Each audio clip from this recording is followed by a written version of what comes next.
guys, welcome back to another episode of Simplicity TV. We are going to have a chat today. I am Jenn Pike, your host. I am the founder of the Hormone Project, Synced, the Audacious Woman, and I am probably feeling the exact same way that many of you have, transitioning out of 2020 into 2021, which, you know, I love the memes that people put out there. One that I saw recently I thought was hilarious, and it was like, 2021 is just 2020 with a wig, like trying to disguise itself as something else. And we can laugh about it. We can, you know, get ourselves down that rabbit hole of the negativity of it. I can go there. I can definitely go there because I'm human. And I also believe better out than in. So I give myself those moments to just like open up, say how I'm feeling, and then I pull it to the positive right away. And one thing that really helped me anchor into myself and anchor into focusing on moving forward was looking at the benefits and the gratitude that 2020 brought into my life. Yes, my family is home all the time, but our family time together has been really incredible. More meals around the table, more simplicity. I mean, like, I don't drive my car more than 2 times a week, if that, because, well, where am I going right now? I'm not going anywhere. And I had to also sit back and think about, I've had so many conversations with women, really understanding some of the signs, and this is actually why I wanted to record this today with you. A lot of women are on the brink. They are teetering the edge of complete burnout and exhaustion, and they're actually not doing well. And when I say to you that I had to look back and ask myself, like, what am I grateful for this past year? You know, how can I move forward? It's because I can feel it as well too. I think if we were honest, all of us can. It's been challenging. We've had to, you know, pivot, hate that word now. We've had to get really creative. We've just had to kind of move and do things differently that we wouldn't before. We've also had to witness our kids go through things very differently, our spouses, our family. We've been disconnected. And I've noticed a lot of signs and symptoms from women that they may not connect to that are actually early warning signs that you are on your way to burnout and to complete fatigue. You know, I call this FOF, like you're just at this point where you're fresh out of fucks. And I'm sorry if there were little ears in the room. But let me go through some of these signs and symptoms. So number one, you just feel off. You're really short. You're really impatient. You're really snappy. You're just kind of crusty all the time. And you don't really know why. Like, if you ask yourself, it's one of those things where you're like, why am I being like this? It doesn't feel comfortable to you, yet you can't prevent yourself from showing up in that way. Your sleep pattern is off. Maybe you're still sleeping, but the quality of your sleep is not fantastic. You even notice the dreams that you're having are just like, that's where it's really showing up for you in that way for some people. Also, your inability to stay focused, to stay organized, to stay clear on what it is that you need to get done. If you notice that over these past months or this past year, you have all these piles of unfinished jobs, all of these lists around the house of what you want to get done. One way that anxiety actually shows up for a lot of people, a lot of times women, we say yes to more. We pack our calendars and we pack our schedules and we pack our to-do list, because if there's no room to actually sit and to breathe and to think and to feel, then we don't have time to deal with any of it. And it can be really uncomfortable to actually recognize why we're feeling so uncomfortable, why we're feeling sad, why we're feeling anxious. And there's not a lot that we can control about what's been happening and going on, or potentially what's going to happen and continue moving forward. And that's where we don't realize there's these constant leaks. So if you're constantly spending time with people who are negative, you spend time with people where all they do is watch the news and then report to you about the news, or you have the news on in your house all the time. I'm gonna ask you this question and ask this to yourself. How often does the news make you feel happy and good? That's crickets, we all heard, because it doesn't happen. The news reports everything negative, scary, really unworthy that is happening in the world right now. It's not reporting all of the incredible things that are going on. It's not reporting on the potential, on the possibilities. It's reporting on everything that we need to be afraid of and that we need to stay home for, and that we need to be pessimistic and negative and, you know, really just, we get stuck in this funk. So one of the best decisions we ever made as a family in April of last year, wasn't even a month into when everything was going on in the world, we canceled cable. Because we asked ourselves the question, what purpose is having this television programming on in the background, this news on in the background serving into our life? Is it adding or is it taking away? And it was 100% taking away.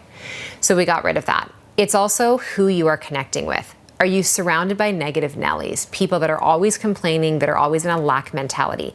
If you have these goals of creating more abundance, of, moving into a different direction, elevating your life, elevating your health, elevating your wealth, your finances, all of those things, yet you are surrounded by people who are living and breathing and communicating the complete opposite, you are misaligned. You are out of alignment, and that is going to create struggle in you.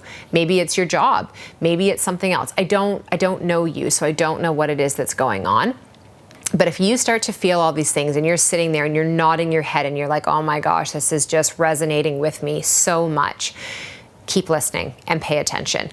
If you notice in your body, one of the biggest symptoms that came up in this last year of practice for me was women with irregular cycles. Women with insomnia, women with raging hot flashes, women with hair loss. I would say those were probably the top ones that were going on. The other issue for women is that they notice their eating patterns change. They're drinking a whole lot more alcohol. They were drinking a whole lot more coffee because they were exhausted and trying to get through the day. They were eating way too much sugar because, again, they were looking for a stimulus, something to pick me up and something to make me feel good.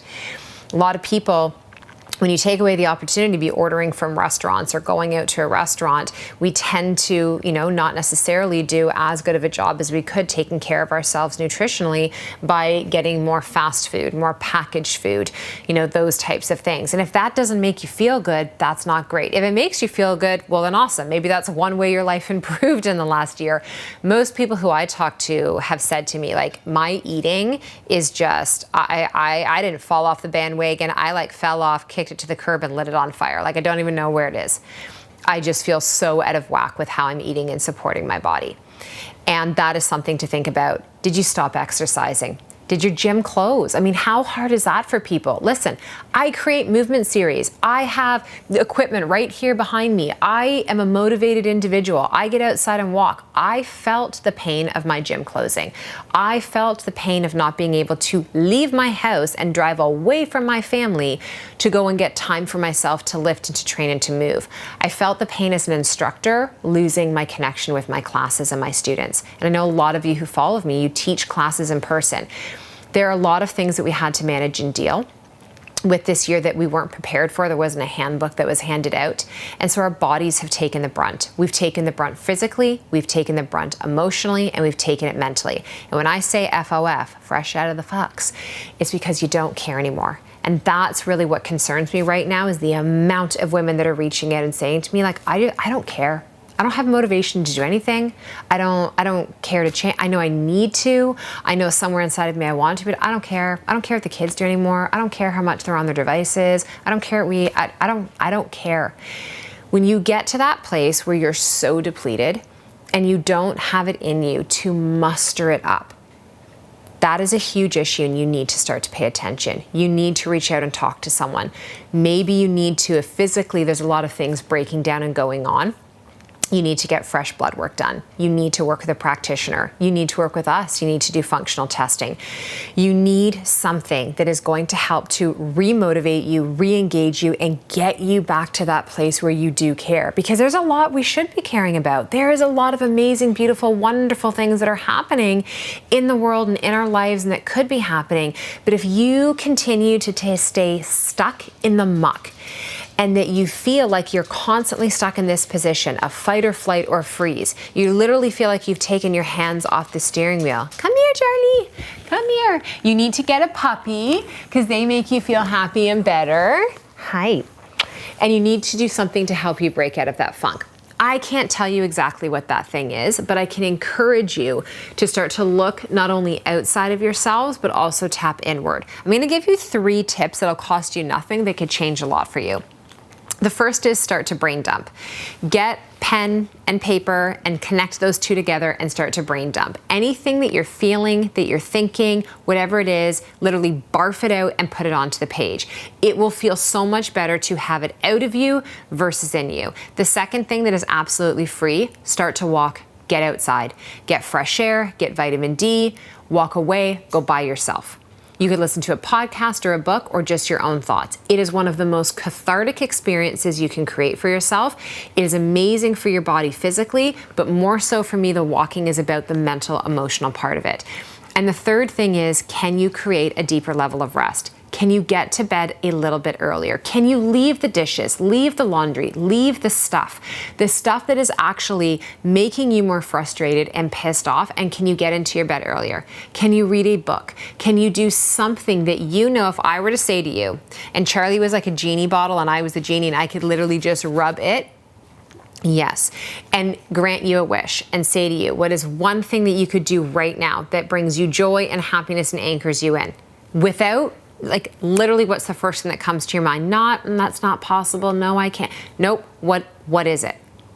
That right there, that's your thing. How can you start to bring more of that back in your life? I'm going to leave you with those today. I'm going to go curl up on this couch and snuggle with this girl. We're going to chill. We're going to create more simplicity and ease into our life. And I am sending you those same hopes and vibes for you. So have a fantastic rest of your day, ladies. Any questions, any specifics, never hesitate to reach out. You can connect with us the best way through email, hello@jennpike.com. Have an awesome rest of your day.